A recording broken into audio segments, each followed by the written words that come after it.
Oh, Hey, wait, let me stop the video because it's only sound, right? it's. I can. Do you want? No, I'm doing a. It'll be easier. Okay. You want to just do sound, is it, Anoushka? I thought that's what we were doing. No, Or I'll like a record. podcast like that people listen to, where they Yeah, would you be what? I do it like the video, and then I convert it to sound with Premiere Pro. Ah, but is my face going to be in the video that you? Is like, are you going to share a video? You know what? It's fine. If you don't want the video, I can just put like an image, and then I just put the audio on, so it's fine. Oh yeah, please do that because I'm like not made up and I haven't slept.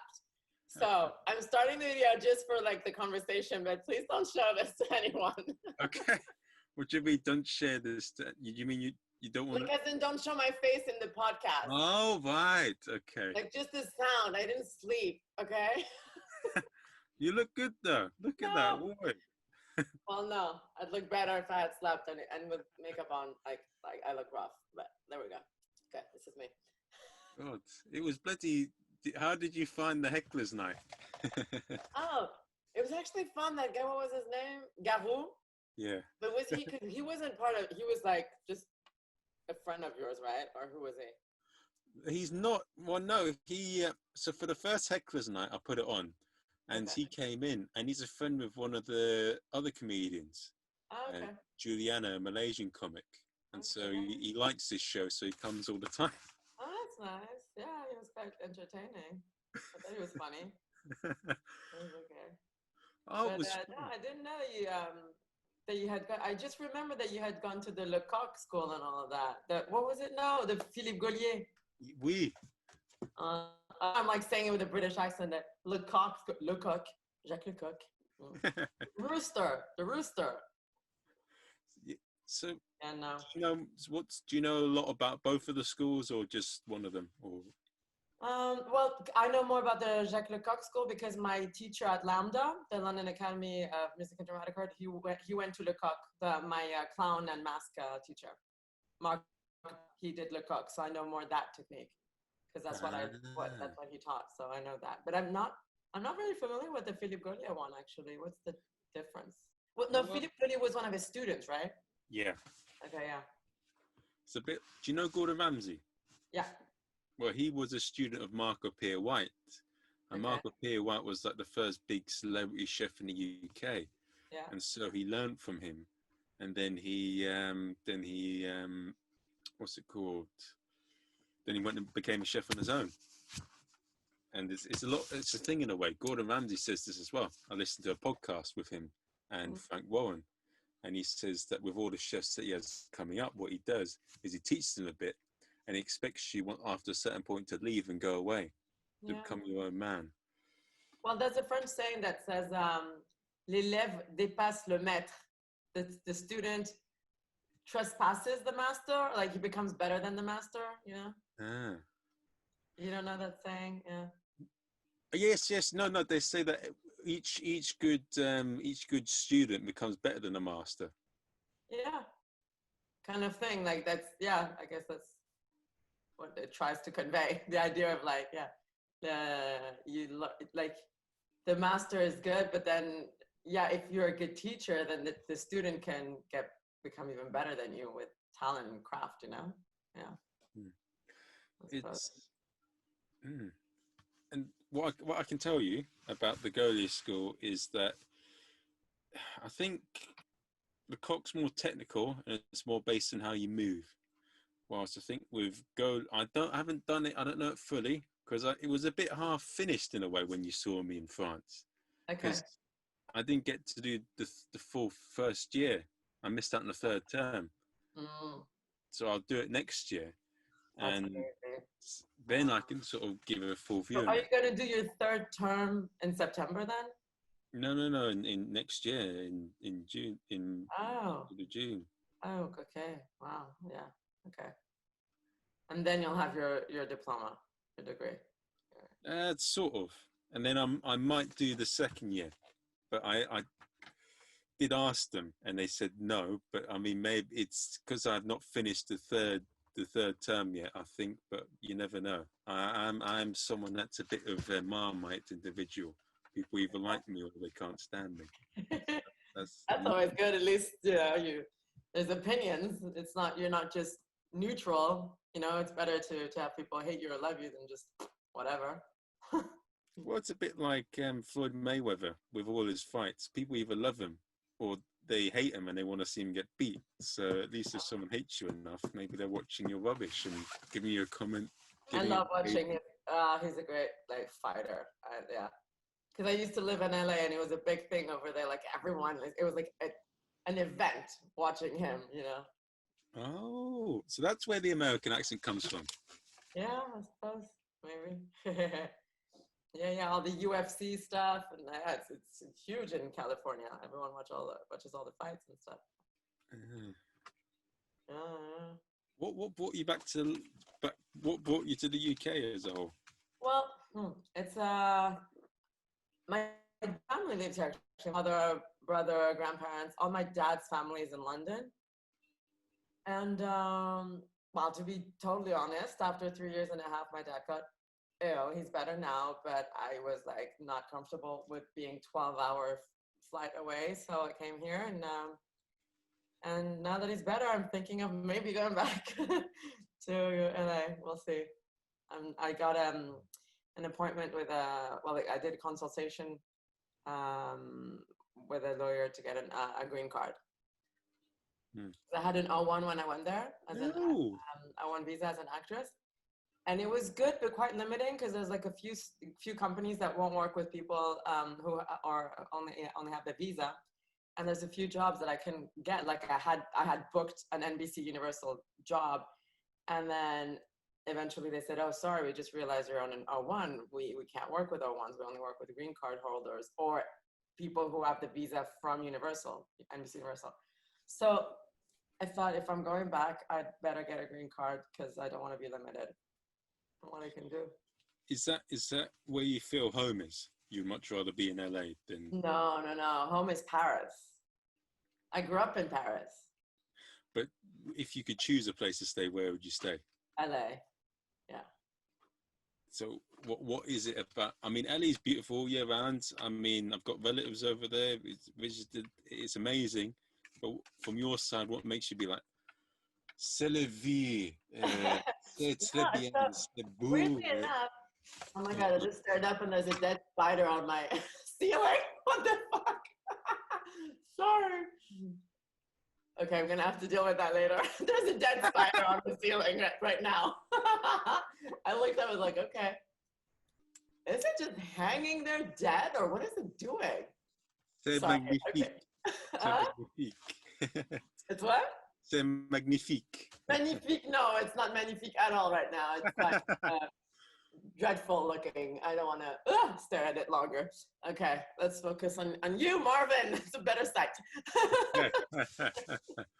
You haven't seen me when I wake up.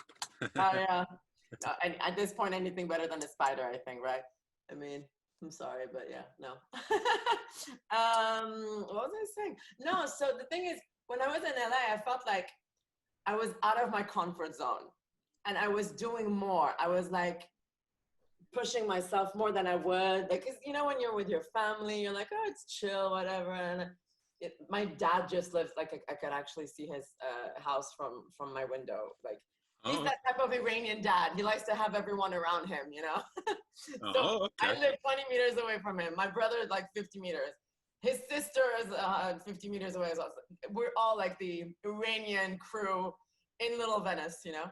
But no, it's fine. It's just that it's a different energy when you're close to your family than when you're alone out there and trying to, like, you know, make things happen. I feel like I have more impetus when I'm not near my family, which is weird. I feel like I can fly on with my own wings. Okay. Yeah. Yeah, I feel that as well. I liked being in Paris. I you know, when things settle down, I'll probably go back there. Oh yeah. It was funny meeting you at that gig. But Oh yeah, it it was, was a bit right? of a it was an entertaining one. I mean, the first time you see me, I get pied in the face. Yeah, exactly. I was like, what is that about? Yeah, yeah, yeah. But no, I didn't realize that you were from England, so it was nice to see you in Paris and then do these online gigs, and then seeing you in London, Yeah, Hmm. it's funny. So, are you planning to gig a lot on the French and the London circuit on both sides? Yeah, like so what's weird is that I think I started to get used to performing in English because I've done like 150 gigs in English. And so when I go to Paris, I actually look for English speaking gigs rather than French. Just because I feel like I would need to spend a lot of time in Paris, like gigging in French for 6 months or whatever to feel as comfortable as I do gigging in English. I feel like I found my rhythm um, in English, and I just haven't. I've only done like 5 gigs in French, so it's just about finding my persona in French as well. So that would be an extra work, which I want to do actually, but I wanna kind of get to my a half an hour gig in English because I'm writing towards that. I was supposed to do the Edinburgh Festival, but it's not happening anymore, as you know. And but I still am writing towards that. Like in August, I want to have a solid 30 minutes. So when that's done, I'm thinking then maybe because the thing is you can't translate material. It doesn't land as well. Like all the double meanings that you have in English, then you would have to find an equivalent in French. So I was thinking, do I translate or do I write new material for a French show? Mm. And I think it would. So what I came up with is take the same theme concept and write it in French, but from scratch, not trying to translate, because then you're trying to find the funny, in the same places that you have in English, but it doesn't work like that. Like you can't translate it that way. I think I have to write it from scratch in French and find the funny moments and play on words or expressions in French directly than trying to find an equivalent. Tu parles français? Bah oui, je parle français. Bah oui, coucou. No, and what's funny is that I also, so for the 5 gigs I did in French, I wrote stuff in French that worked. So that was encouraging. But same thing, I can't translate them to English either. It doesn't just, I think if you're bilingual and you know all the nuances, you can't translate. Like you can translate to a level that, okay, it could, I don't know, I think it's funnier if you just go from scratch. Because some people, they think they know what they're saying, and the English people who think they can speak French, and it just doesn't mean the same thing when you actually know the expression in French, So you have to really know all the nuances. And I mean, I'm not gonna, like, I lived in both cultures. I think one of the most bilingual people I know. So if I can't do that, I don't know who will, you know what I mean? Like, so I tried, and sometimes I find stuff that also work in French and vice versa, but sometimes I don't. So I think it's just better to just go from scratch. Yeah. Or study Eddie Izzard. I love Eddie Izzard. I saw him at the Hollywood Bowl when I lived in LA. It was amazing. I was laughing my head off for the whole show. He's amazing. Yes, definitely. I think jokes that are like puns or like, clever wordplay or one-liners won't work well, but I think maybe exaggeration jokes could work quite well, or stream of consciousness could work well in different languages. And that's why I think he's quite successful. Yeah, exactly. If you do lists, that would work. But yeah, for sure, that would work. Or like something that's like so culturally ingrained, like it wouldn't, like if it's, because a lot of the French comedians are very social, political. So if you don't follow the current affairs, you're not going to laugh, So it's just about knowing the French culture and references. And it's similarly to if you watch an English comedian and if he talks a lot about like English references, shows that of when we grew up, like teenager stuff from the 90s. I grew up in France, so there's a lot of references that I don't get sometimes, but then I would, then I Google that I know what they're talking about. But I feel like, yeah, it's very cultural. So wherever you gig, you have to kind of find references that, the mainstream audience would understand. So I think that's one thing I found, because I gigged in LA, New York, Chicago, and Paris and London. Everyone's all doing too many references to their area. Not many of them are sort of they're focused. They use too many references to where they're living or staying. Not what I really liked is when Whoopi Goldberg came. I saw her at the Apollo, and it was amazing because you saw that she adapted her show to the British audience, because she did a whole set like imitating the Queen. That was hilarious. And then she would, do a whole bit about like what are quids, versus pounds. Like, what's the difference between a quid and a pound? That was very smart. I thought. I think she got help from a British comedian. I can't remember her name, but she thanked her at the end. And I thought that was smart. And actually, there was a Q&A at the end of the session. And there was an Asian man who asked, what can I do to, okay, she was so mean though, because he had a thick accent. And so his question was, what can I do to, attract a more international audience? Well, first she said, take diction classes, had a thick accent. And then she was like, and learn about the culture of where you are performing. So be specific and choose something that people would understand and appreciate. Okay, I'm gonna say this in French. My French is pretty bad. You know what? My French has only got better. Are you gonna edit this? Because I'm just waffling off talking to you, but edit some stuff, no? Yeah. No, what I'll be honest. I probably maybe bits here and there, but with regards to podcasts as a whole, they don't last that long. About an hour and a bit. Okay. I'm probably gonna leave it as it is. But still, like, because sometimes my stream of consciousness is not concise enough, so I'm scared of repeating myself. But it's okay. Because I haven't prepared this. I'm just. Well, as long as you're well, I mean, what's worse? Do you want someone who's boring as F, or do you want someone that's themselves and interesting? Okay, well, second, the latter. Okay, cool. It's been interesting so far. So. Okay. It would be funny though to see a podcast a bit like CNN and say like, like you seen them breakfast news. They're very. Yeah, that's true. Man, sorry, you were gonna say something in French. Yes, I was gonna say something in French. Okay. Let me know what you think of it. Okay.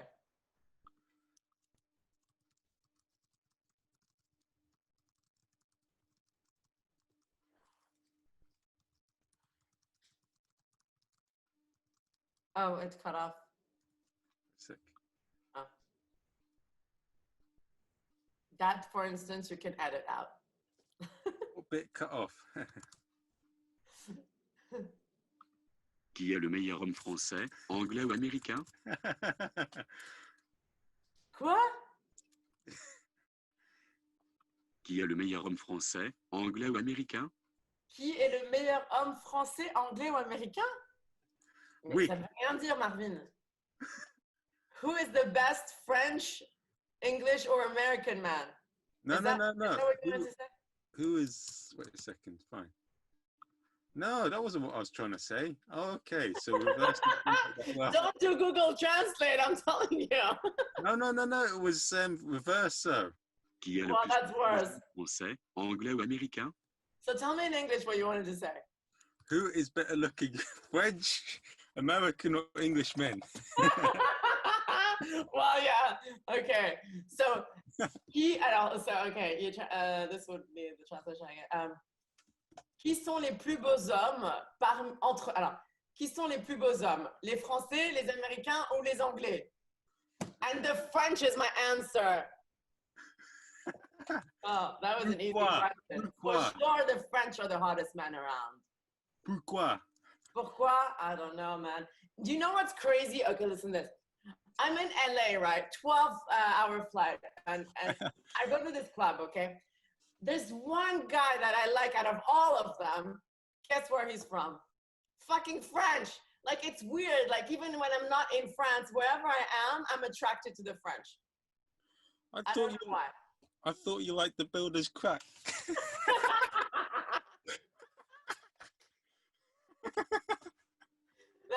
That was a joke, but yeah, that could work. If he's a French builder, ooh, even better. No, I love Italians and French, to be honest. Those are I love Italians. What about the English? You don't like the English? I have, they're not sensual enough. Well, you don't like the builder accent? All right there, love. You're looking quite nice. What, mate, what are you talking about here? I'm a wanker. You like wankers? I don't know. No, I'm joking. Of course, there's hot men everywhere, but I'm just thinking like the people, I guess it comes back to what I was telling you. Then if you're just talking physically, then okay, let me think. Even physically do the French, because I was just going to say like, then it also, okay, who do you get along with? And that's another question. And it comes back to the references and the humor. You can laugh off the same things. If you know the same references, it's easier to banter, you know, than like if I were to meet someone from, I don't know, New Zealand. I've only been there once, but I don't know the culture. So I wouldn't laugh at stuff that they refer to, you know.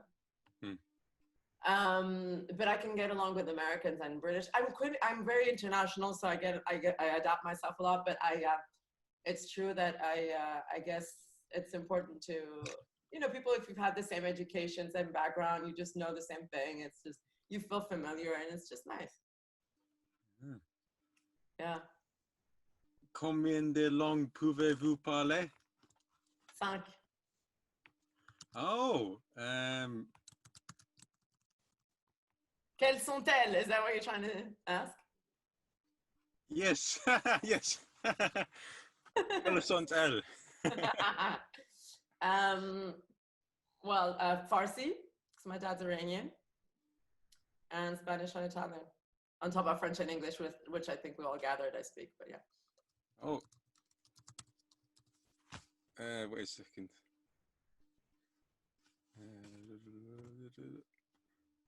Couramment. Yeah? Why? Oh, c'est bien. Yeah, très bien. Yeah, I speak, okay, so I speak fluently, I'd say almost fluently Italian, because I speak it very, very well. Also, I dated a few Italians, so and a lot of them didn't speak a word of English, so I had to speak Italian the whole time. Oh, so that made me practice. No, I'm not joking. Like last year, I was with an Italian guy for 6 months, and the dude, we met in London at a seminar, Tony Robbins seminar, and he was so happy when he saw that I spoke Italian, because he started speaking to me in English, and he had like a thick Italian accent. I was like, "Are you Italian?" He goes, "No, I answered to him directly in Italian." I was like, "I can speak Italian if that helps." He goes, "Oh, thank God, I can't speak a word of English." Da, da, da. So it was really helpful for him. And then, yeah, so then we just spoke Italian the whole time. And so, yeah, I'm really, but same thing.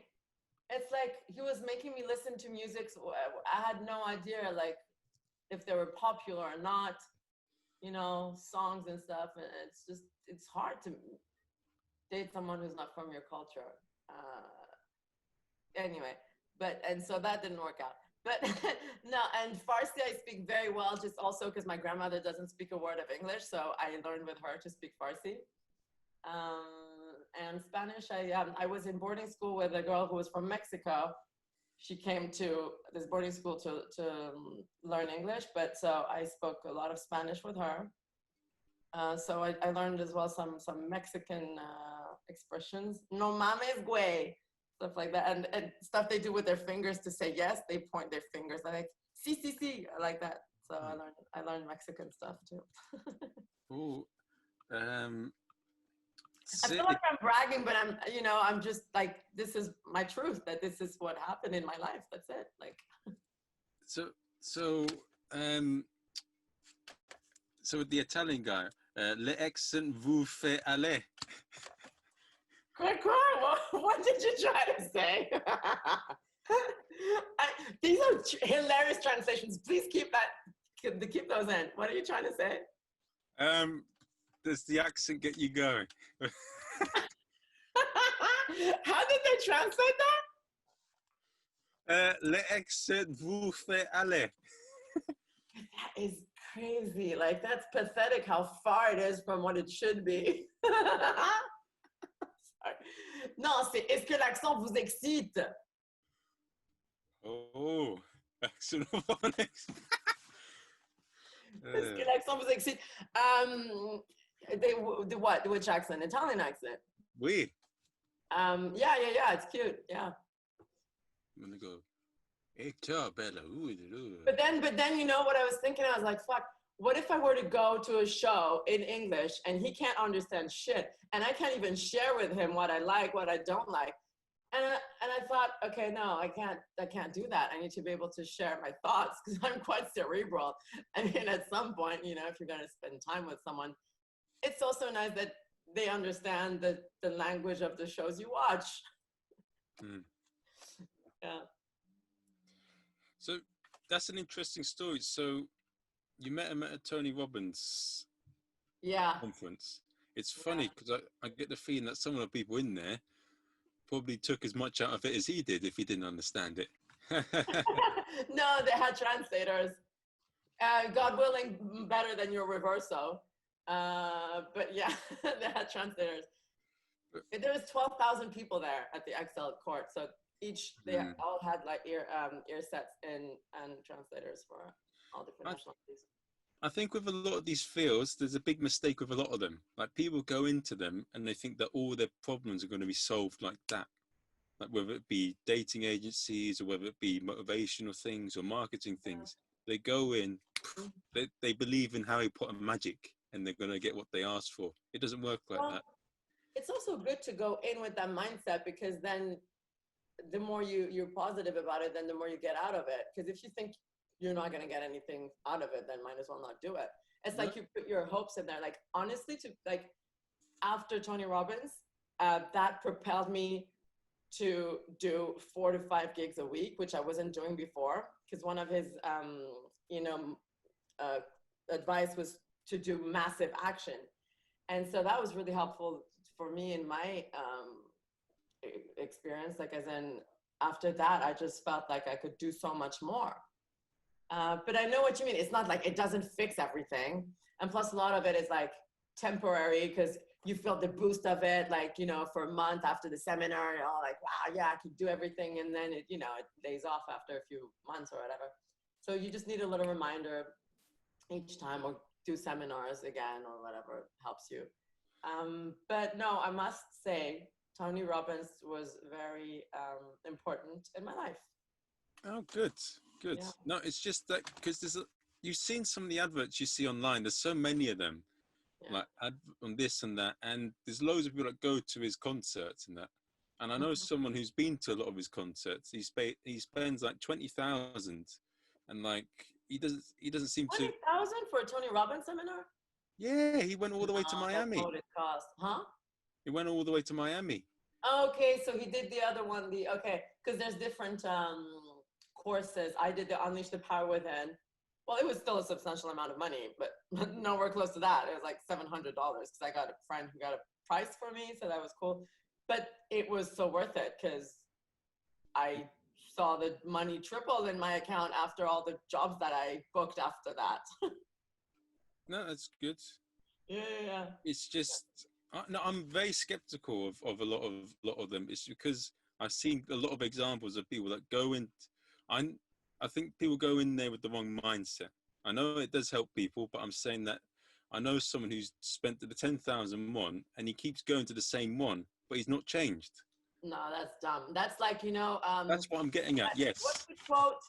Yeah, it's like, lunacy is expecting a different result, doing the same thing all the time. Oh my God! I what's his name? The quote of this guy. Is it? Who says that? I need to Google this. I know the guy. Is it Oscar Wilde? No, it's not. Anyway, there's an author that says, yeah, like craziness is when you expect different results from the same actions. Dude, you don't know what I'm talking about? Oh my God! Can you Google Albert that? Einstein. Albert Einstein. Albert Einstein. Einstein, thank you. I thought, because I didn't want to say bullshit. I said Wilde. Am I crazy? No, not Wilde at all. Einstein, thank you. I thought it wasn't Wilde. Yeah, Einstein, because I know I like also a lot of quotes from Wilde, so that's why I mixed them up. But no, nothing to do with each other. Einstein, thank you. But I think that you do a lot of these things. You study them, you gain a bit of them, and then you do a lot of your own study.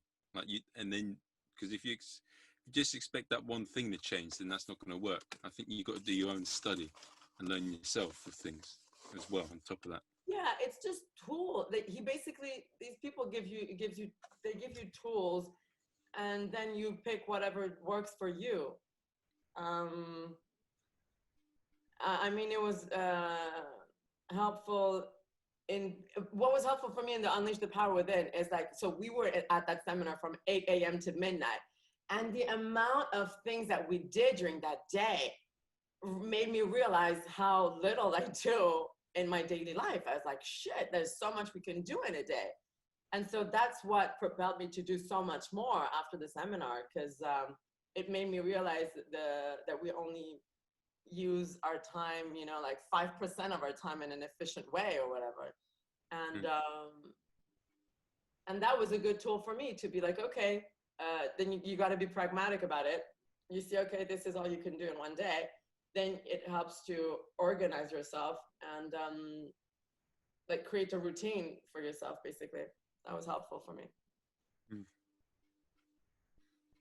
Did you learn dancing from it? No, I learned dancing when my mom at 3.5 years old, sent me to a ballet class against my will, because she wanted to be a ballet dancer. So she thought, oh, let's make my daughter a ballet dancer. So I did ballet for 10 years. And then at like 13, I was like, screw that, I'm doing hip hop.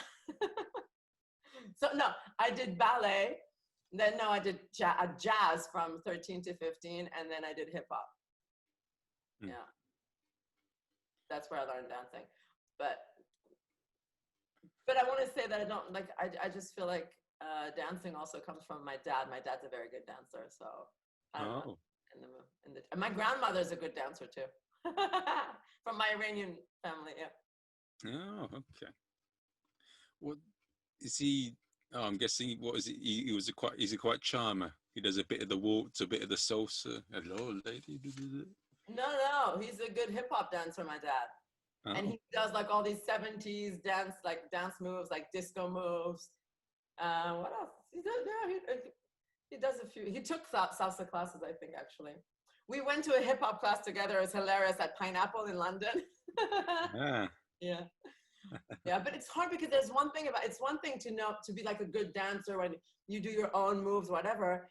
And then it's another thing to follow a choreography and follow the steps, and be on time with the steps.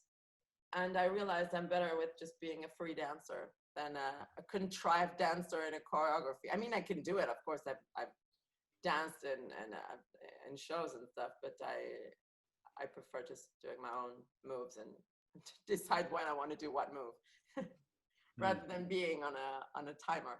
Yeah. It's cool. Yeah. Do you dance, Marvin?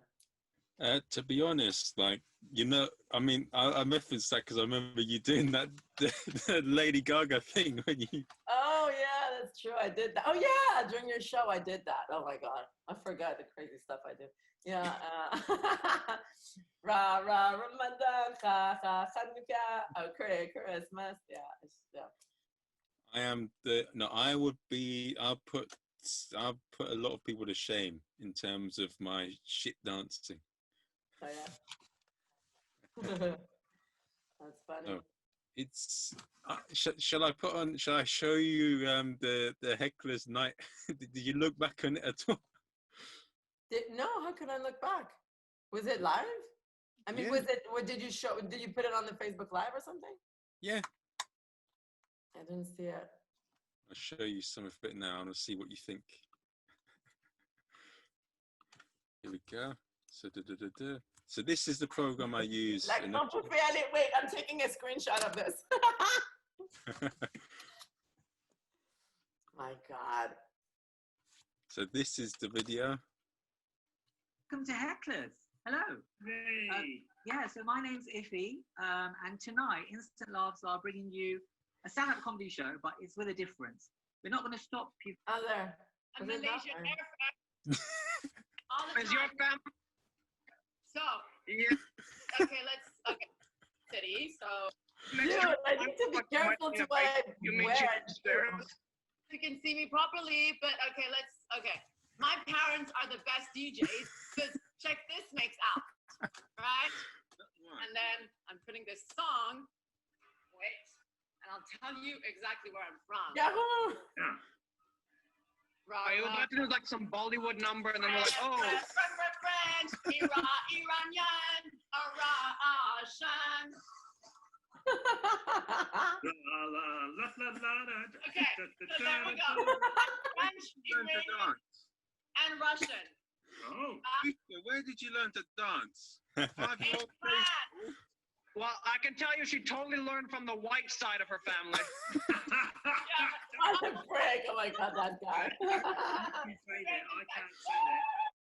Because let me tell you, Iranians can dance. That was totally French people dancing. That was totally. That was a good heckle. Even the Russians can dance. It's amazing. But the French no.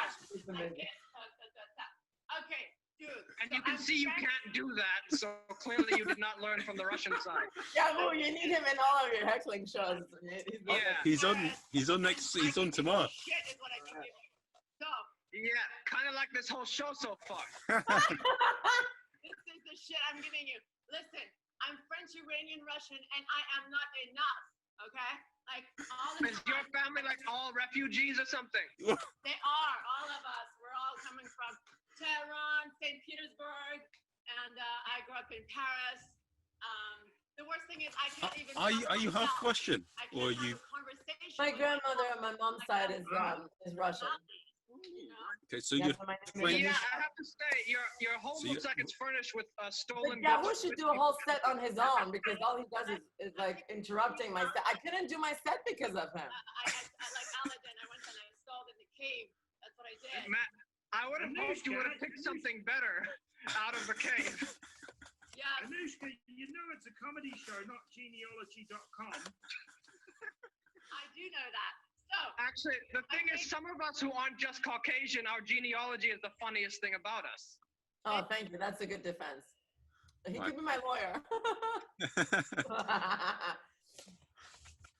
So, and you wanted to say a few things as well before you came. You said, Garou, it's an Edinburgh Fringe. And then you said, Marvin, what were you going to say? Oh, no, because he kept saying, oh, I did that at the Fringe, and he was hearing French, and then I was like, no, dude, he's saying Fringe. The Edinburgh Fringe. And I was like, that's a show.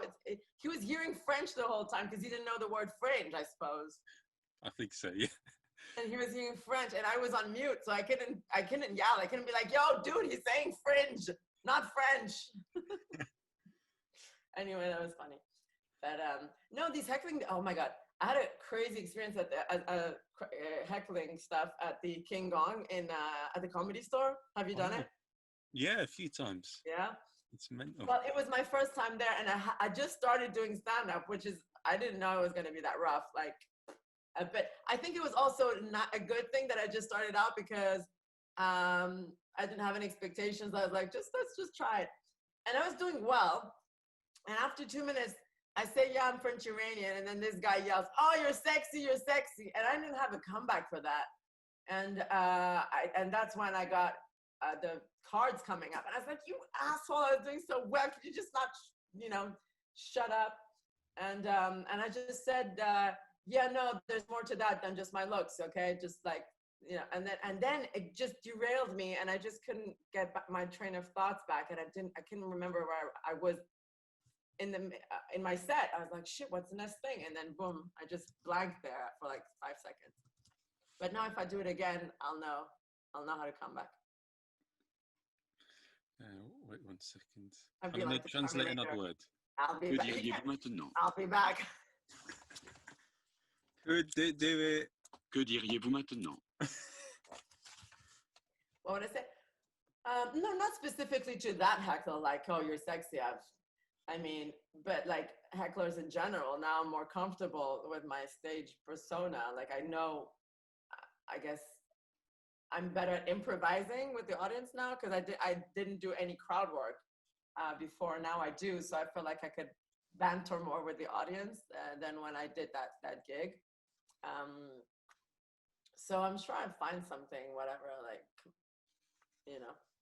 For that specifically, you're sexy, I thought of a few things. I was like, oh, so I paid this guy, but he's a bit early. You know, I told him to do it after 5 minutes. So, dude, you know, check your stopwatch. Or like, oh, let me check you out. Are you hot? Okay, wait for me. Let's figure this out after my set. You know, like, because I'm more confident now. Okay. You know, so. You're sexy. No, the worst part is he started it. Then there was 10 other guys yelling that day. So it was 400 British drunk guys. I was the only girl. Like there was 28 guys, 2 girls, me and another Iranian girl. I don't know why. The Iranian girls are like the underdogs of comedy. But like, yeah, 28 guys. So I just think they were very happy to see a girl, and they can just focus on my material. Or I don't know. But now I think I'll handle it better. I'm going to write another thing in French.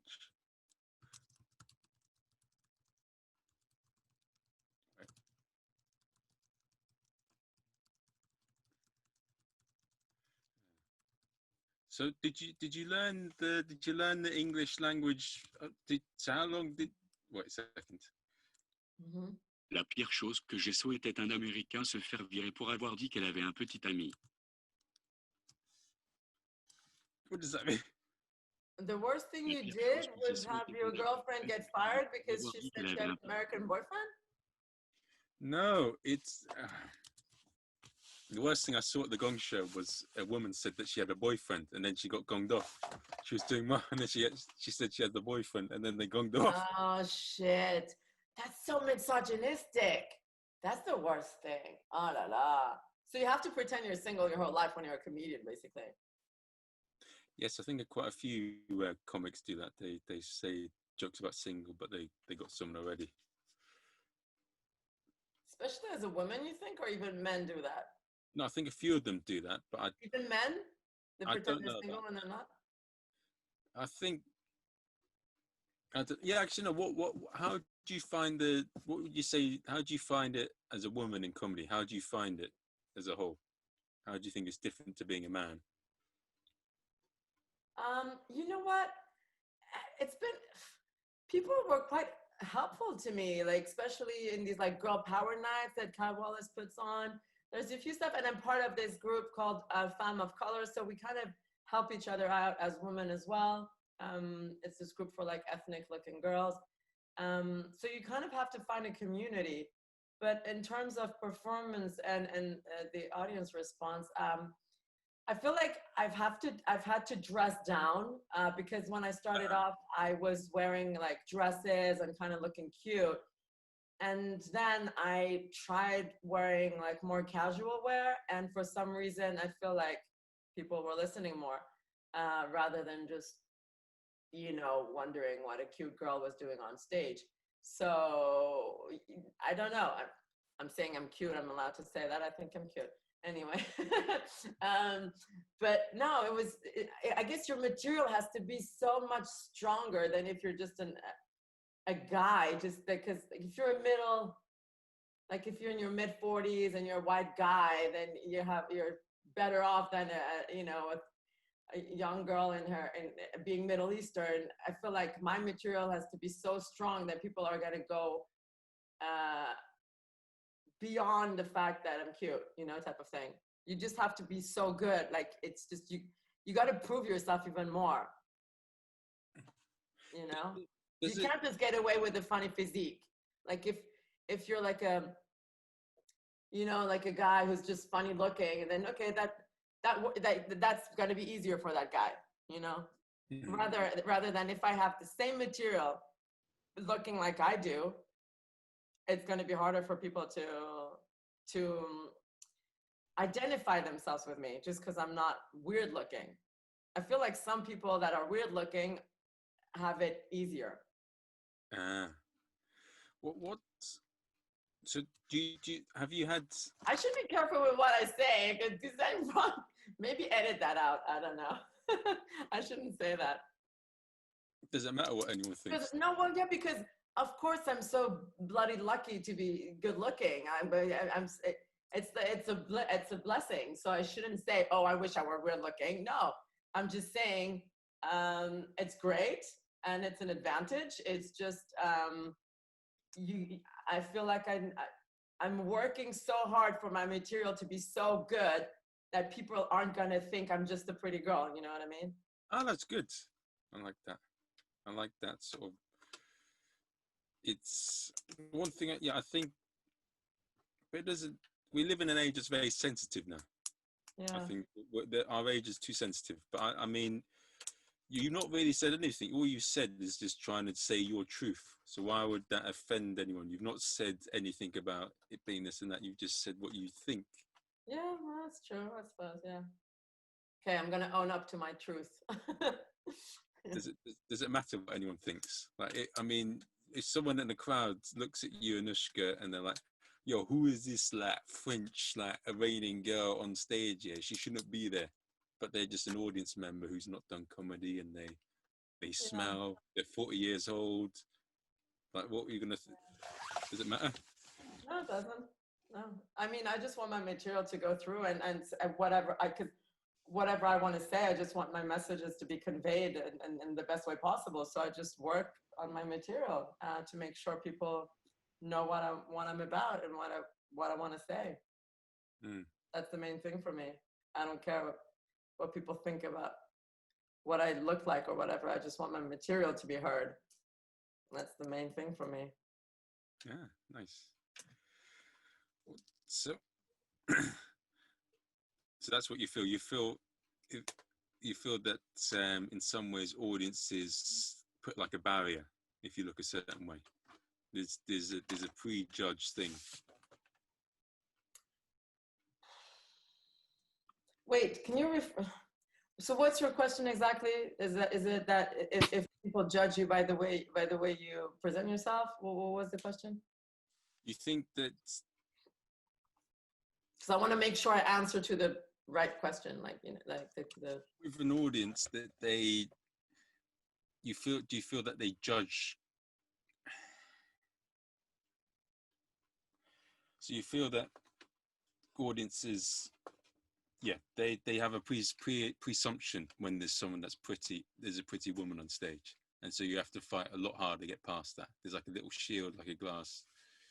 Yeah, I'm not saying I'm freaking Giselle Bundchen, but but I'm just saying, yeah, that's what I noticed. Because once I was wearing like a really like nice jumpsuit, I made myself look pretty, and I kind of felt like a distance with the audience compared to other times where I was just wearing jeans and sneakers and looking really casual.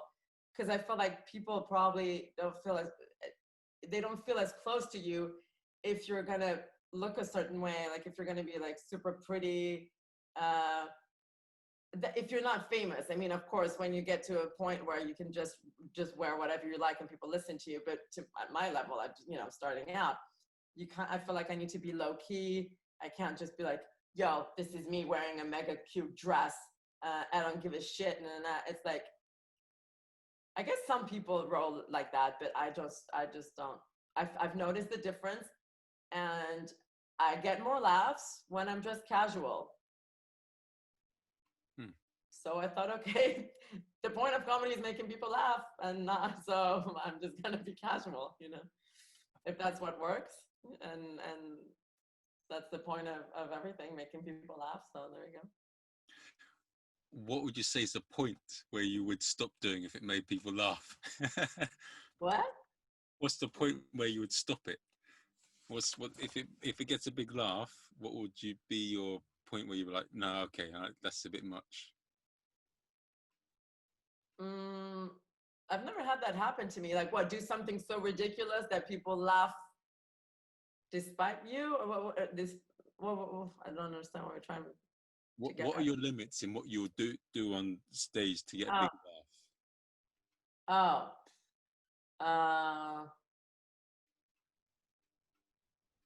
I'd never get naked.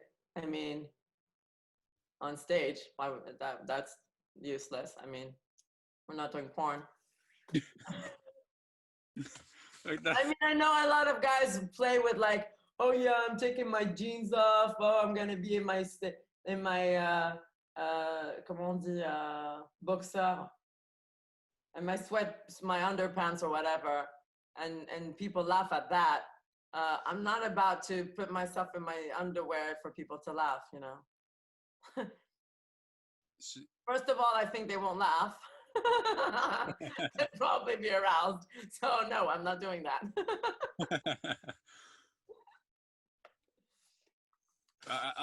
That was quite straightforward and to the point. I was hoping you would say something on a lesser degree. What? I was hoping you would say something on a lesser degree. Oh yeah, exactly. Yeah. No, but it's been. I mean, people, especially. I mean, guys. I feel like they're very helpful to girls. I don't know why I mean, for me, I've been so blessed meeting really good men who are like out there to help me out, and just being really fair, you know. If you're good, you're good. If you're not good, whatever gender you are, like whatever, if you're material strong, girl, guy, whatever, it's your work that proves your value. Just put your head down and write and work and perform and as much as you can. And girl, guy, whatever, it's your talent and your consistency that will show, you know, people what your worth is. And so you do a lot of acting as well. Yeah. Which so what sort of, are you looking to be like Helen Botham Carter, sort of like combine the fields? Oh, I love her. Listen, you know what's funny is that I've actually enjoyed doing stand-up so much lately. Like the fact that I can just go on and tell my stories and like whatever I want to defend has been so liberating, rather than just waiting around for castings that I would correspond to. You know what's crazy? I feel like the stand-up has helped me book acting jobs because I was so like carefree and like, okay, it's good if I book it or not. Because before I was probably too, dependent on this one part. Oh my God, I really wish I could get it. Da, da, da. Now I walk into castings where I send self-tapes in more of a like carefree state. And of course I do the work, but I think the energy that I put behind it, like the vibes, come less from a desperate state, just like, okay, if they like my work, cool. Otherwise, whatever, it's just meant for someone else, that's it. And I've booked more jobs since I started stand-up.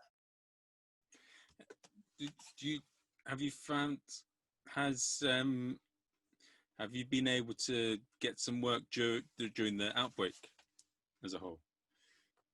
No, I haven't. Well, online gigs, but that's not like, you know, acting job. But you mean acting jobs, right? Yeah. No, I've got two like, so I had 3 projects just before this outbreak. 1 got canceled, 2 are postponed.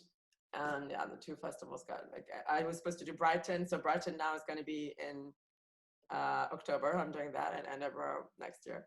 But no, I just bought myself some voiceover equipment from Rode. I bought the NT1 mic.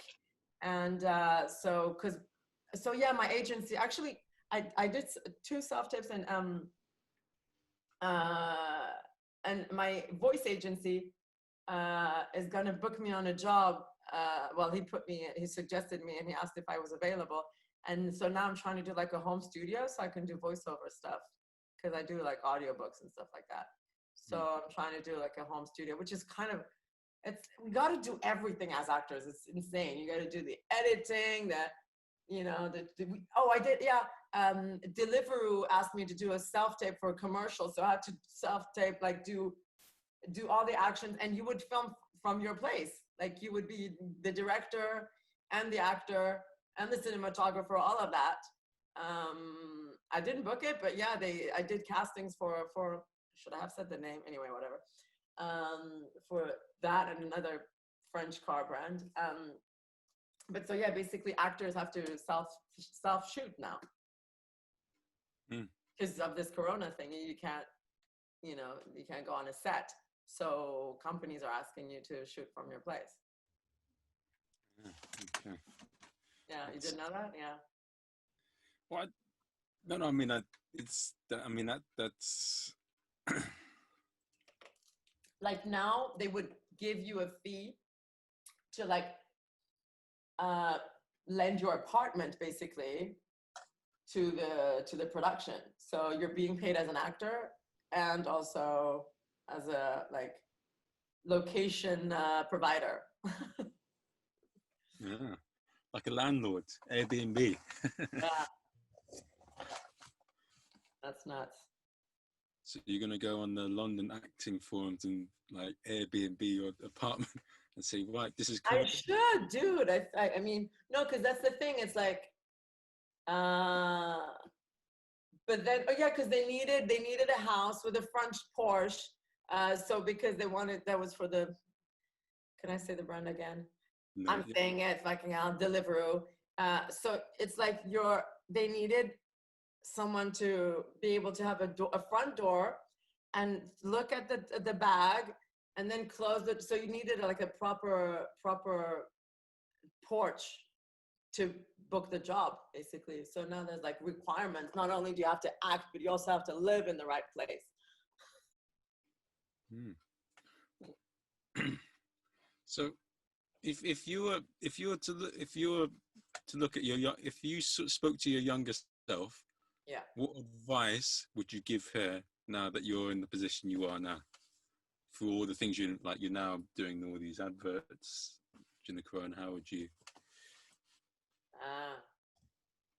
Well, I'm gonna follow Tony Robbins' advice: unleash the power within, and trust yourself, believe in yourself, and don't listen to your parents. Because I've tried to make my parents proud my whole bloody life, and nothing's gonna do it. So it's like you got to do it for yourself, and don't try to, do things to make someone proud, because then you're dependent. Your happiness is dependent on someone else's judgment, and that's nefarious. For your health, your mental health. Yeah, like I wish I just didn't care so much what my father would think of my choices, because I did a lot, like I studied communication, and I was a journalist, and I had to please my parents. My mom was fine with me doing whatever I wanted. She's an actress herself. But my dad is in real estate. He's the Iranian, and there was no way in hell he was going to pay for my studies. Like I asked him to study film studies. He said, nope. And so I chose, I did politics and then communication. So if I were younger, I would tell myself, ditch the comfort zone that your parents are providing, struggle, do your own thing. Because it was just so hard for me my dad did well. And, he provided me with a good life, and having to say no to that good life for uncertainty, like you don't know where you're going to land as an actress, and then you don't risk it because you're scared of losing that comfort. Well, let me tell you, that comfort didn't bring anything to me. I've had to ditch that comfort, go in bloody East London in basements, performing in, different comedy clubs. Like I'm sure people that I was in boarding school with don't even imagine what I'm doing, because they would never do that. But yeah, so basically just ditch the comfort. And so when you were younger, what led you to you gave a bit of that there, but what led you to the position what made you decide to follow the performing arts from a young age? I started taking acting classes when I was 8. I always knew that's what I wanted to do. And so my parents were fine for, paying classes for when I was younger. But then when I was at 17, after high school, when I got my diploma, I told you I wanted to do that. And then he was like, no. And so what made me go back to it after so many years is, so when I was 24, I was in Paris. That was after Lambda. I was working as a journalist. And then out of nowhere, my dad goes, oh, why wouldn't you go to LA for 2 months, after showing him that I could actually learn and earn a living by myself as a journalist? Because I had like a few of my documentaries that aired on M6, like a French TV channel. And so after he was reassured, he was like, okay, now that I can see you have a plan B, try your plan A. I was like, well, that's cool, only I'm 25, and you got to go to LA when you're bloody 10 years old, because all the girls that are auditioning now at my age, they started 20 years ago, whatever. But so yeah, he was the one telling me to go there, and I had done commercials and TV series, so and I wrote, some directors wrote some letters for me, so I was able to do the O1 visa. And I got a production company who hired me for a feature film. So I got the visa. And then the thing is, I always used to make people laugh when I was a kid, but then when you grow up, you kind of, fit in the mold and at some point kind of forget your childishness, I suppose. And then I went to Burning Man. And that was August 2018, September 2018.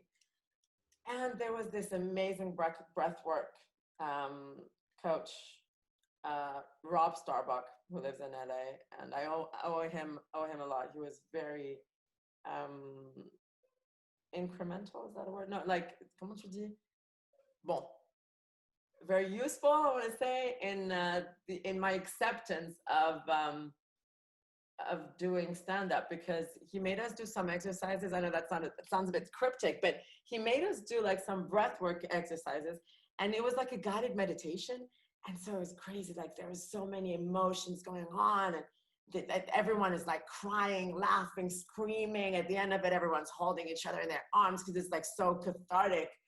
It's like a therapy, and it's like like a 20-year therapy in an hour session. Like, I don't know, but it just unlocked so many things for me. Because one of his questions was during the guided meditation was like, so what did you want to do when you were a kid? And I just had me on stage making people laugh as an image of like a little me, like a 5-year-old me doing accents and impersonations, because I started really young, like playing with my voice. And I remember doing shows to my mother when I was 8 years old. I would go in her room and like, for an hour make her laugh. And so I remembered how much I enjoyed making people laugh when I was a kid. And then I was like, and then his question was, so what are you doing now? Does it reflect what you wanted to do as a kid? I'm not saying, of course, if you had like crazy dreams, oh, I want to be like a princess or whatever, but like this was like one of a dream that was possible for me to do as an adult. You could also be a princess, but you know what I mean? As in like, or, if you say you want to be an astronaut or whatever, when you're a kid, you probably forget that idea when you're young, older. But for me, I was like, yeah, I really enjoyed that. And then when I got back to London, I joined an improv team. And lucky for me, there was this friend Jeff, from French It Up. He organizes stand-ups in French in London. And so I asked him, I said, oh, can I do a 5-minute set? He's like, oh yeah, sure. So my first experience was as a 5-minute set was at the French It Up Festival in front of like 100 people in French. And it went so well in London, yeah. It went so well that I thought, okay, I want to do this. I'm going to do this. And I continued writing, and I did a few other sets. And then after that, I did the Tony Robbins seminar. So I went from doing like one performance a week or whatever to 5 a week. So yeah, that's kind of it was a long path for me to get to where I am, but I'm happy I got here. Yeah. It's cool. Yeah. It makes things more interesting going through a to and a fro rather than like have it be a straight line. It's a very boring thing if it's just all a straight line. Yeah, I mean, I often, but coming back to your question earlier, like what would you say to your younger self? And it's true that I often reminisce on the past, and I'm like, oh, I should have done this, should have done that. I'm like, well, Gandhi says, if it's something you can fix it. If not, forget about it. And it's not looking in the past that's going to help you. So I'm like, okay, what can I do now? And so that's what I'm focusing on. What can I do now to make things happen, rather than thinking, oh, the should haves, and making other people responsible for your actions, you know? Like, it's like, I wish my dad was more supportive. I wish he didn't, you know, derail me from my true passion. Because I don't know, I'm not a parent, but I suppose, you know, you have a 17-year-old kid who wants to act, and you know how hard it is. Well, he doesn't know, he's in real estate, he has no idea. But anyways, you know, from hearsay. And I suppose, you know, he wanted to protect his child, as any parent, as any good parent would. And so instead of blaming him, I'm like, okay, this was his choice for me. And now I blame myself because I wasn't courageous enough to say no to my father. So I'm taking responsibility. And now I'm like, okay, now I said no. I'm like, I've had enough with wanting to please him. And then I'm like, okay, what do I want to do? And I'm taking responsibility now. And so when you take the blame for things, it's just easier in your mind, because then you can go forward. Yes, that's a good lesson. That's a very good point. That's a very good point. That's an awesome point. I think that's what a lot of people do. They blame that if someone's doing better than they, say this and that, or they focus negatively. We definitely. My dad says that every generation has its thing. I think one thing about our generation is that I think we're too sensitive in this generation. People get easily offended, and I think with a lot of things, it's the intent that matters, not what's being done. There are certain things you can't forgive, though. There are certain things, but I think that you can't forgive, but it's how you deal with it that's important.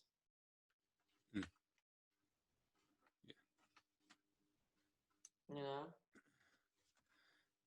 one other thing I want to ask you, how have you been entertaining yourself during the lockdown? How have you not been how have you kept yourself busy? How have you worked during it? I've done a lot, man. So it was in phases. So at the beginning, I lost weight because I was like, okay, I'm going to use this moment, because you know how all the time you have to be like super social, going to see friends and if you don't eat, they give you shit. So I was like, okay, now I don't have to justify myself. If I want to go on a 7 day cleanse, day cleanse, I'll do it. No one's judging me. So I did that. I lost weight.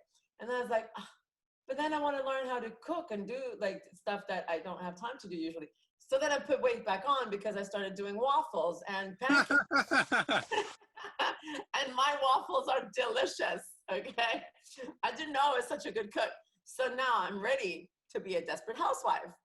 And I ordered an iron machine. I didn't have an iron. So now I know how to iron.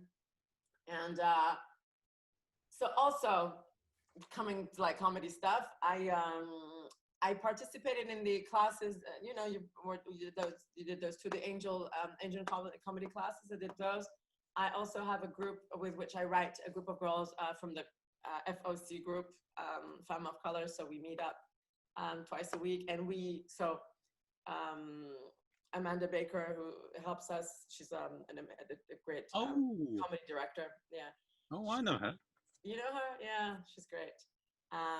And so she gave us assignments. So each week we look at different comedians and we transcribe their sets, and then we try to say their sets in their rhythm, like we try to imitate them, and then we say our own material with their rhythm. So that helps us, you know, venture with different types of delivery and with our content, see how we can change it, how we can make it funnier with this rhythm, or and yeah, that was quite cool because some of my content became funnier because I was taking like Cat Williams rhythm, or then I would change it, a line delivered in like a Jerry Seinfeld way worked. So then you kind of mix and match different comedians and how their rhythm would help, and then eventually the goal would be to have your own rhythm. But then just being inspired by other people, it's good. It's just, it helps you find your own persona as well. So I did that, and I did a lot of videos as well, funny videos. I did with the Persian accent. I did one with the French accent. I joined TikTok. I joined Snapchat, stuff that I had never done before. I was like, okay, well, this is the time to do it. So yeah, I've been keeping quite creative, coming up with new characters. I've been writing a lot for the, because I told you about how this Edinburgh show, I was supposed to have a half an hour ready for August. So I'm still doing that. Even if the Edinburgh show is not happening, I still want to have a half an hour set for August. So yeah, writing, watching a lot of Netflix specials, comedy specials. Yeah, that's interesting. What would you be interested in doing a gig in a car park with like the Comedy Store doing, and Ashley are doing? I didn't know that they did that. They're gonna do that in the Comedy Store, and Ashley is gonna do it as well. No way. In a car park. Something like that. Have a look through the Facebook group, or he's saying something just like wrote to me. Okay, I need to check it out. Yeah. I need to check it. Oh, also I forgot to say I've done all the online gigs, obviously, yours and Gordana's, and I did Brooks. I'm gonna do Ashley's one next week. Yeah, doing a few gigs online just to try out material. But so the weird thing is, like, people are muted. So you can only gather their reactions from the smiles, you know, that you see on the screen. So it's just the weirdest thing, because so the thing is, I want to have the half an hour set for August, but then from that half an hour, I don't know what really works for now, because I can only test them online, which is complicated because I can't hear the laughs. So I can only see, okay, they smiled there. Okay, this could be, let's keep that, you know. Hold on. So what, you're not, with the Zoom rooms you've been doing, people haven't been allowed to laugh and you can't see their, here. Well, they mute them because otherwise it's too distracting. If you have like the dog, the baby, you're eating crisps or whatever, then you can't hear the person performing. So they ask people to mute themselves. There was one where half of the audience was unmuted. And yours, because it was like a heckler's night, so that was special. But like I did one on Wednesday with Kyle, the girls' power night. It was fun, but it was just because there's so many of us, you know, it's like 50 people watching from home, and then it's just too much if everyone's on audio. Because you know how so you can pin the video, but you know, some people don't really know how Zoom works. So if you don't pin the video, then the video goes to whoever did the last sound or moved. So imagine the people who don't pin, they lose the performer, and it goes to the person who just ate crisps or something, you know what I mean? It's a bit like, it could work in a way if you have it like an open mic night where you have two people in the room watching people perform and then giving feedback at the end of the set. Yeah. But it's not necessarily going to be a good show to watch for anyone else. That's happening. That's Oh, you mean if there's only two people that you hear laugh or not laugh, and the others are on mute? yeah, just like a few of them, and then you do your set, and then they look at it, laugh, and they give a feedback at the end. But it doesn't work as a show, though. I tried doing the heckler's night with 1 minute grace period last week. It didn't work. It's just too stale. There's not enough going on there to make it a show worth watching online. Like with a lot of Netflix specials, my dad What doesn't. if the host pins the video of the performer and unmutes just a few people, so then even the people who are that we hear, it doesn't pin on them because the host has pinned the performer. So we just need a good host, basically. It's the whole thing. You could be the host and throw your material in like some comedians do. I'm not technical enough. I try, but it's really hard. Man, I'm trying to do. I have to do everything. I write my own material. I act. And then I have to do the bloody editing, the sound editing, the video editing. It's a whole job. I'm one person here. People have teams helping out. No, but you just be the MC, and you get someone else to do the other things.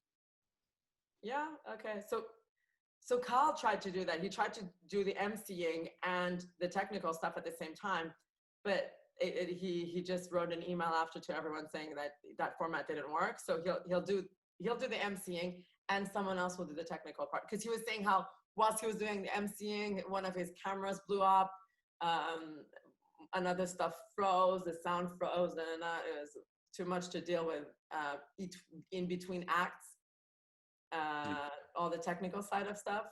So he said that next time he'll do the MCing and then we'll have someone take care of the technical side of things. Mm. We'll get there. It's fine. We'll figure it out. But your format is quite cool. I like the heckling bit. But I feel like maybe it would be good if people could just heckle at the end, because otherwise we can't go through our set. It's not a good show to watch, though. It's not entertaining. No, it's not. So basically, for your show, the point would be not to have like a specific so yeah, you write your 5-minute set or whatever, and then you just go through however long you can. The aim is not to finish the set, because clearly if you only have 5 minutes and you have people heckling for the most of it, The fun of it is just watching comedians come back to the heckles. I think that's... My comebacks were quite good, no? It was... You're like, Let me have a think. Oh, you don't remember? Yeah. No.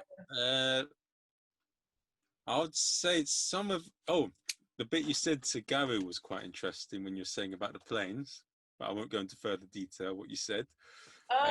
Yeah, because you were saying about Malaysia, and what did I say? I said, oh yeah, is that where you're gonna find the crashed plane? Yes.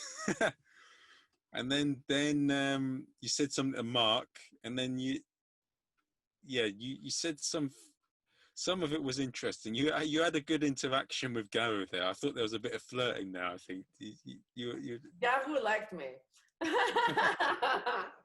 because he heckled me more than anyone else. So I don't know if that's love or hate, but anyway.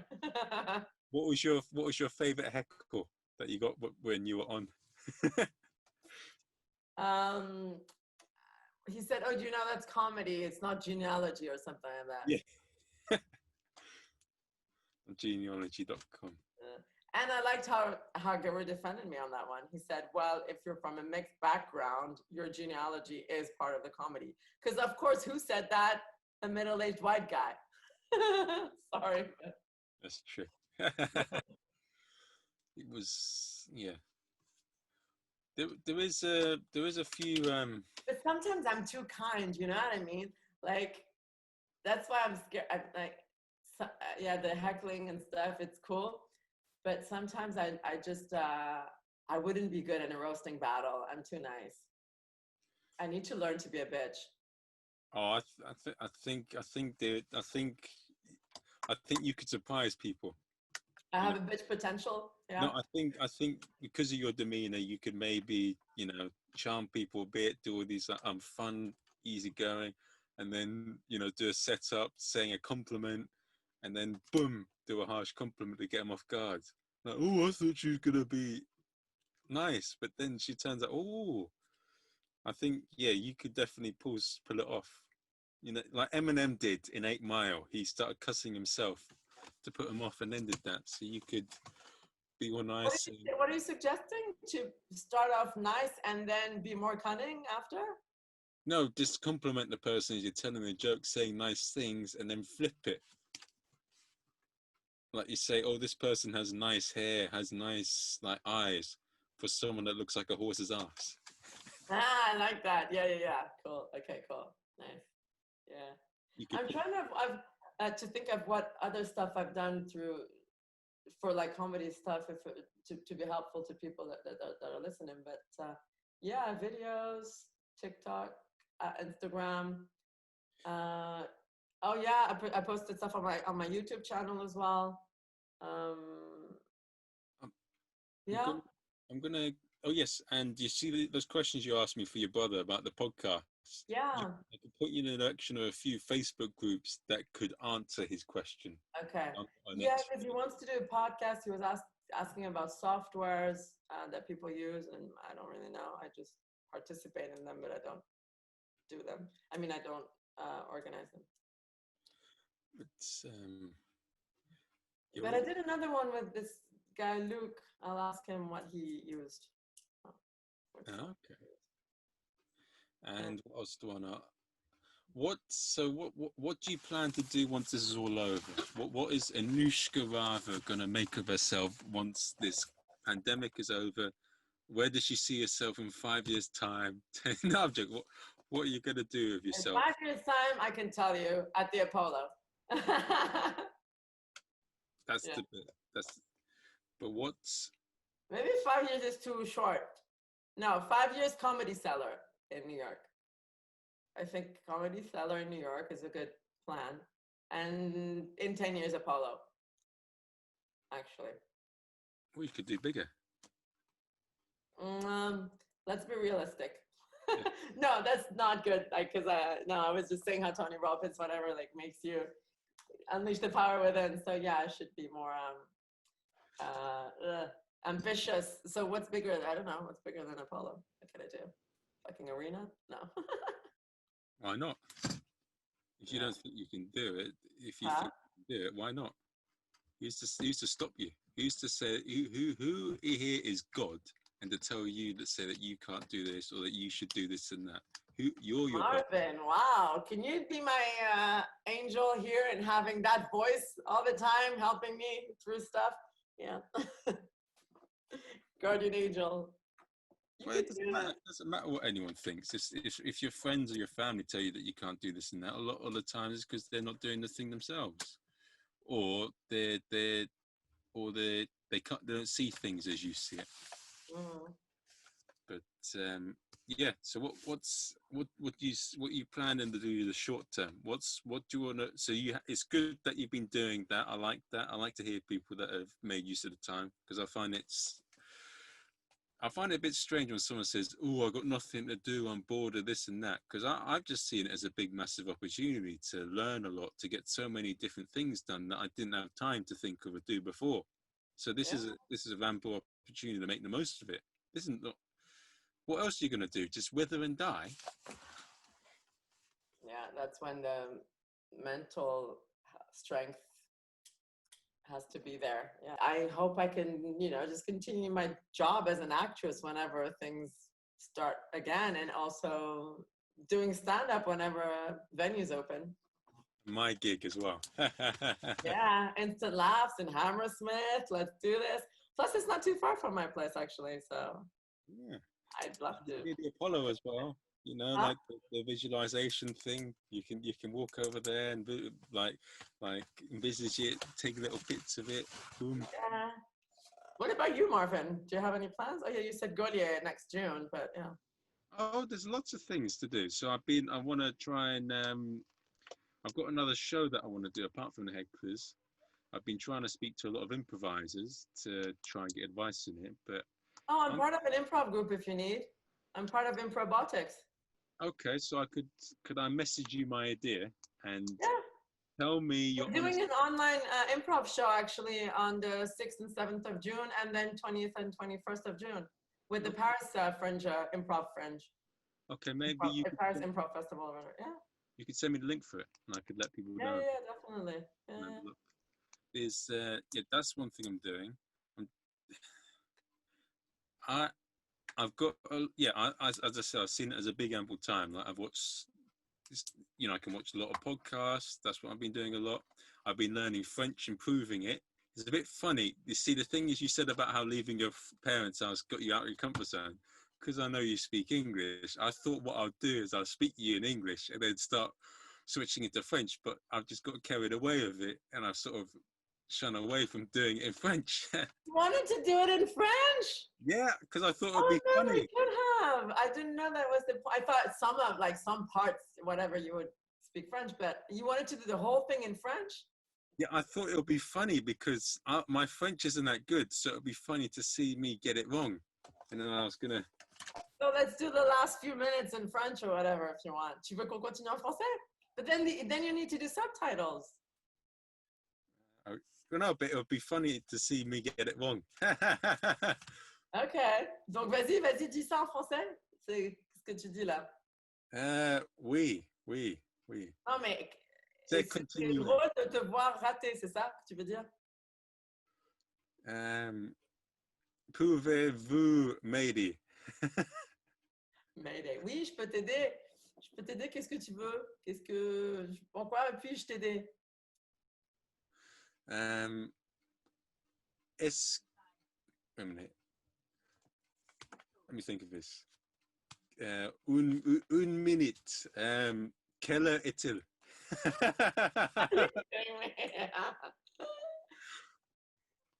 What did you want to do in French? You need to have at least some basis. I mean, I'm sorry, I don't want to like be no, it's fine. frustrating and diminishing your abilities, but I like thought it would be funny. That's why I thought I'd do it in French, because I thought it would be funny and entertaining seeing me get it wrong. but you need to be able to start a sentence.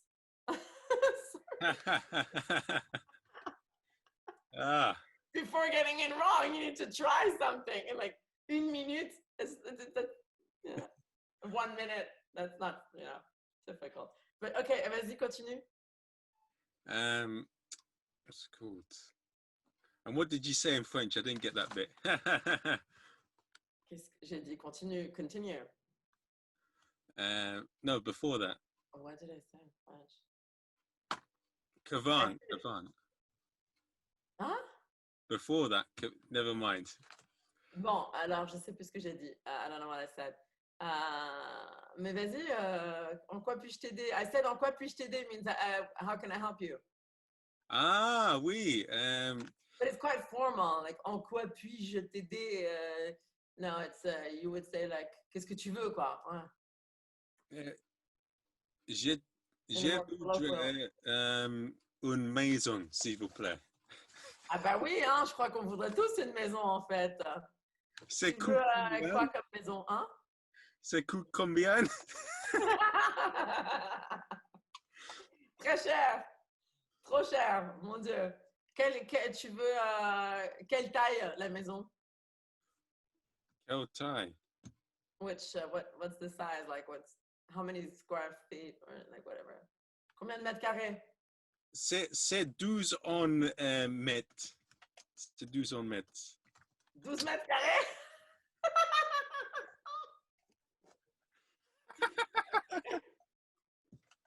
That's small, so maybe you can afford that. I don't know. Yeah. Pourquoi?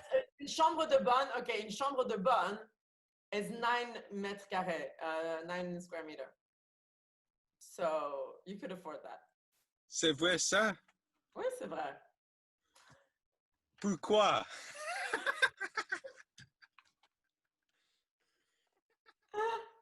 Pourquoi? Chambre de bonne. Do you know what a chambre de bonne is? Pouvez-vous répéter? Chambre de bonne.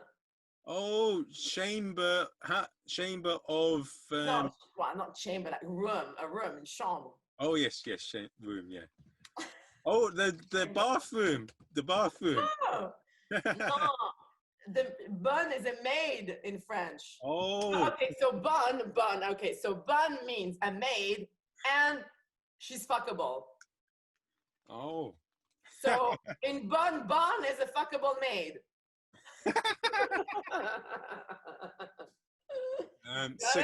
Écoute combien?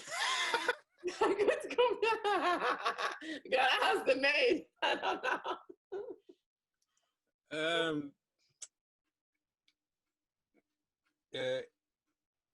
C'est moine. Do you know what a moine is? Smaller. No, moine is smaller. A moine is a clergyman, like a moine. You know, they have like these weird. Oh. Like weird haircuts. Or how do you say moine? Yeah, I think, yeah.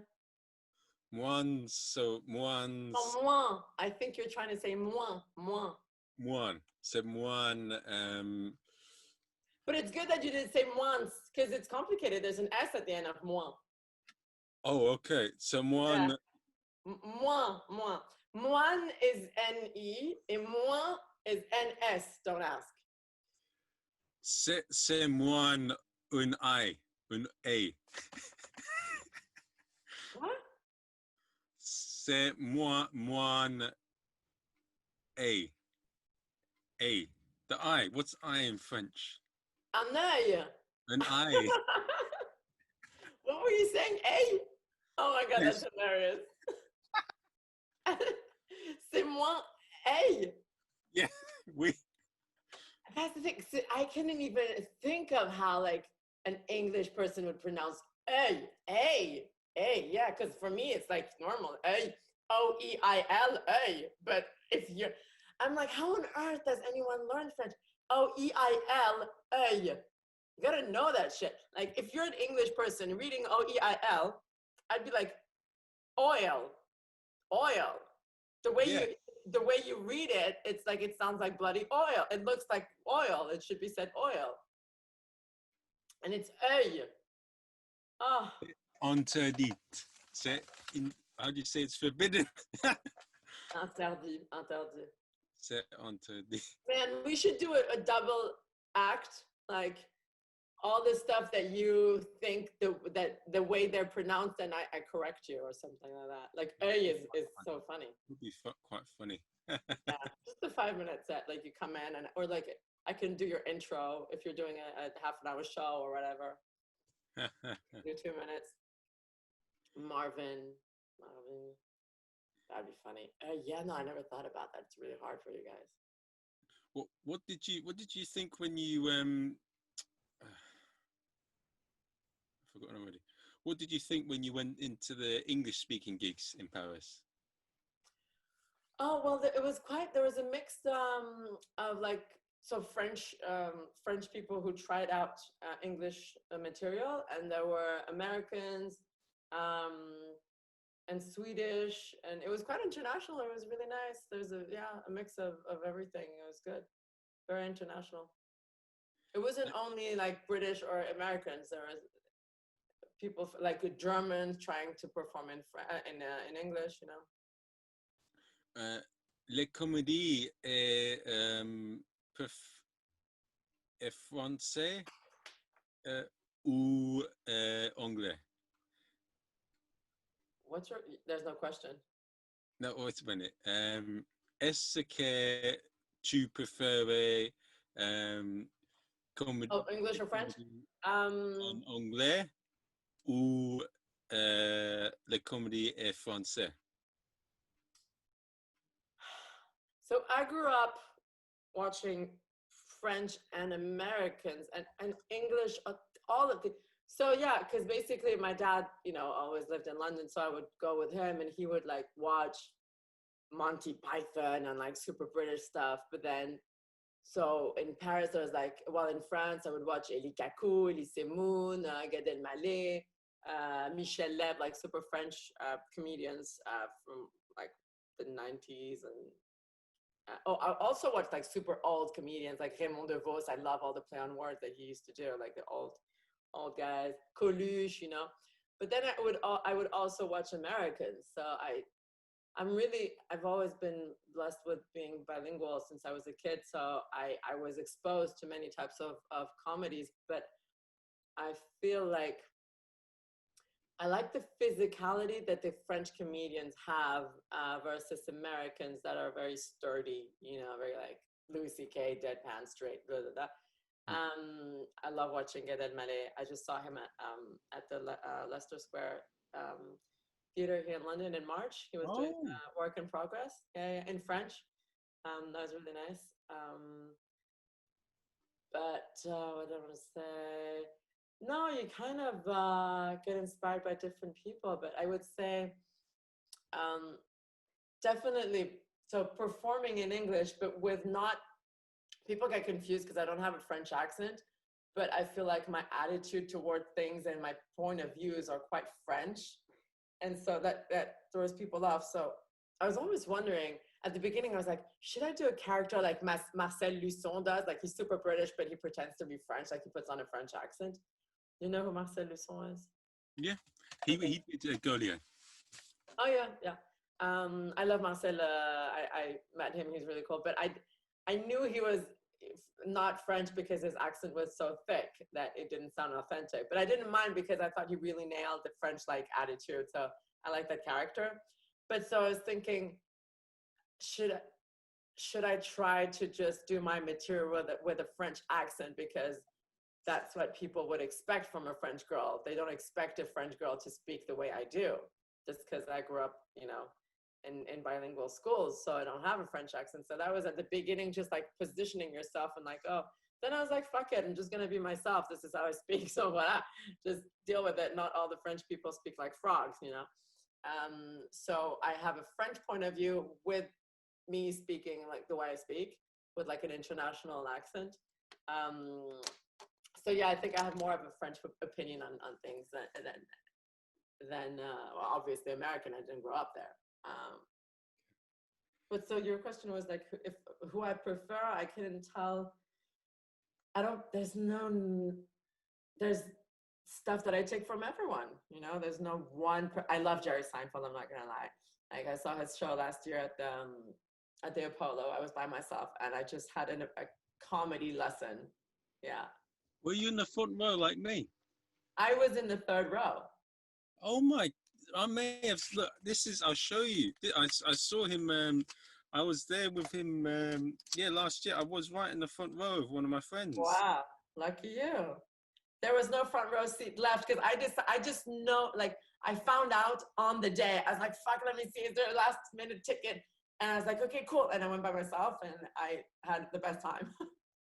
And then 5 months later, I'm in Paris at the Barbès Comedy Club, and he's there performing, and I went on just after him. Did you speak to him?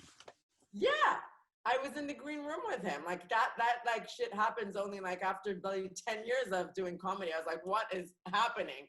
It just was so like serendipitous. I don't know. Like I had booked my tickets to go to Paris a week before, and I was like, oh yeah, and it was cheap tickets. I said, okay, let's go. And then I'm in the green room, and one other comedian, Kim Biscayno, really great. You know Kim? Have you met her? She's in the English performers in Canadian woman. Canadian woman, yeah. She's great. So she's like, yeah, apparently Jerry Seinfeld's gonna come. I was like, yeah, good joke. 2 minutes later, I see Jerry Seinfeld and Gad Elmaleh walk in the bloody green room. Both of them. Both. Both, because basically Jerry Seinfeld was performing. Jerry asked Gad Elmaleh, oh, where can I perform on a Sunday evening in English? Like, I just want to perform in Paris, because he was in Paris to celebrate his 20th anniversary, wedding anniversary. And so he was just in Paris for 2 days with his wife and other family members. And so he arrives, and so here I am with Gad Elmaleh, and like, who's my French favorite comedian, and Jerry Seinfeld. And I'm like, oh my God, I can die right now. Literally. They're like my two best, like one of my, within like my two favorite comedians. And so yeah, that was a memorable night. So I'm with Jerry Seinfeld in the green room, and he so humble. I was like, what? So here I was 5 months before, alone, just watching like this, and just 5 months later, I'm here just performing after, and I was like, what is this life? But yeah, so, and I will always remember all my life. He went on off stage, and then he patted me on the shoulder. He's like, have a good show. Oh my God. So I will remember these words. Every time I go on stage now, I think about these words. He doesn't know it because I don't like talk to him. But I just saw him once, but yeah. But what did they both say to you? Did you get in contact with them? Have you? Well, no. So yeah, it was crazy because we got to talk for like a half an hour, 45 minutes, because it was only us waiting that the show started, and there was a few comedians before us going on. So he was asking me what I was up to and what I was, where I was going to perform next. So I was telling him about the Edinburgh show that I was planning to do. This was just in February this year, or end of January, February. And I was telling him about how I was planning to do that. And then Gad Elmaleh was like, oh yeah, I did it. Oh my God. It was so complicated because you have to like distribute flyers, and you're like, and he said in French, like, no, how do you say? No, he said, yeah, you're like selling your stuff. You're like, yeah, come and see my balls, whatever, in the show, like saying how it's complicated because there's so many shows going on. But so apparently, yeah, Gad Elmaleh did the French. I don't know when, but yeah, he did it at some point. And just the nicest people. And I told him, I'm surprised that you ventured yourself here because as Fox News would say, this is the no-go zone. And so he used that on stage after when he went on. He was like, oh, apparently I'm in the no-go zone. I'm being adventurous or whatever. So yeah, we just spoke about that. And yeah, I told him that I had seen him at the Apollo. He was like, oh yeah, that was a really fun show. Different, yeah, just chatted for 45 minutes. It was great. Oh, that's memorable moment. What's so how did it work? Yeah, that's interesting. It's just luck, man. I mean, when would you think that would ever happen in your wildest dreams? Like, it's nuts. That is incredible. I mean, that both of them. Well, they'll like, remember. Can you imagine? I'm just like 1 year in, 1 year and a half or whatever, 1 year and a half, yeah, whatever. And then Jerry Seinfeld gets off, and then Sebastian Marx. I love this guy. He's amazing. He organizes the New York Comedy Nights, and he says, thank you, give it up for Jerry Seinfeld. And then just next is me. So he goes, and welcome your next comedian, Anoushka Rava. When would I even imagine that these two names would be together ever? You know what I mean? Did God get up as well? No, he didn't. No, he just brought Jerry to perform. Oh, okay. Yeah, no, it was great. I mean, it's just an anecdote, like it was a great moment, but I mean, it's not these things that would ever help or what, it's just good to basically desacralize as well these people, because I admire them. They're still my idols, but I'm just saying how it's also good sometimes to just be able to realize that these people are just human beings who just work their asses off to be where they are, and all you need to do is work. So that's reassuring at the same time, because it just makes your dreams a bit more palpable, because if they're so far and you see these people on Netflix, you're like, oh, how am I ever going to get there? And then just to have that notion of like, girl, you got to work. What do? You work. You know what I mean? It's not magic. And of course there's a like chance that comes into place, but you got to provoke those chances. Like, I would not have met Jerry Seinfeld if I hadn't started stand up, and if I hadn't booked that gig that evening. So that was also a chance, but that chance only materialized because I asked to perform that evening, so you got to make actions happen, and then chance can arrive. Yeah. Oh, I'll tell you a funny story. This is not reflecting me in a good light, but I'm a very bad audience member as a comedian. No, it's just, and the thing is, this has happened to me about 4 or 5 times. When it gets late in the evening and I'm watching a show, I've actually thought close to falling asleep at times. Shit. And I've done that a few times. And I saw such long evenings. People don't know, but it's like you got to watch 2 hours of shows 5 times a week. Yeah, I did that when I in October. I went to the New York thing. I was sat, I didn't mean to do it, but it just happened. I was trying to, and then what's it called? Yeah, I was hoping no one would notice me, but they all noticed me. Oh man, because were you sitting at the front row? Near it, yeah. That's bad. If I know that I feel a little tired, I kind of get to the back. I think I should have made what I should have done. I made the mistake, but it's just, yeah, it happens. They have the same system as they have in England, like the bringer stuff in the States. Because I only went when I was in LA, I went to the Comedy Store, but I've never asked to perform there or whatever. Yeah, because I was just on holidays. But like, do they have that system there, or you can just show up, or? No, you have to go and potluck, and where they put your name out of a bucket, and then it's the same with the Laugh Factory as well. And then there's a Kill Tony where they also may pick you out, and you basically you do your set for 1 minute, and they roast you, and then if you're lucky, you may get to do a spot at the Comedy Store. Oh wow. I don't know why I said because I was on holidays. Even if I'm on holidays, of course I want to perform on a bloody Comedy Store. It's just that I didn't. It was Christmas and there was nowhere to perform really. So there was the Comedy Store on the 24th, and they would only book people that they know, obviously. But I would just love to perform there one day. That'd be cool. And yeah, the Comedy Cellar would be a dream. Can you imagine? Oh. There's so much work to be done, Marvin. Just gotta keep faith. I tell you what, though, when you're working, even in this time, some of your friends get annoyed with you. You're right about that. So you said that you're worried about what's it called, friends or that. I've had a few instances where I've been quite busy. Really? And some of my friends have been funny with me because of it. Why? I don't know. They're jealous? Huh? They're jealous? I don't know. It's just a bit funny. Like you can't. I don't know. Sometimes some people have. I'm not too sure what. I think they misunderstood it for other things maybe. But it's just sometimes when you're working things, people get the wrong idea. I think they just.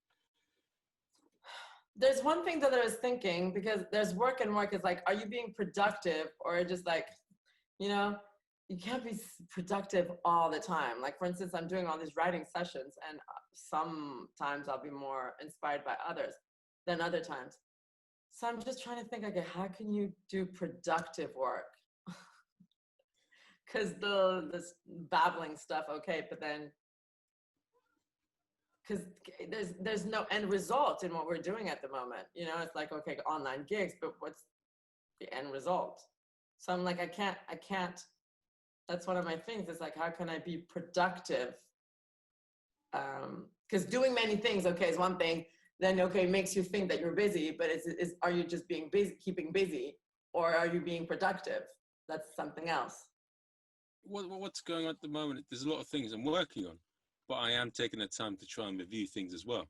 I do feel that I have been working quite hard, but I do try and analyze that. No, it's just that I feel there's a lot of work need to be done. And like, there's a time in the day that I would like to chat, but I don't want to be chatting all the time. I get distracted very easily. If I'm with my friends or if I'm interacting with anyone, then I'll quickly get off and I'll stop doing what I'm doing.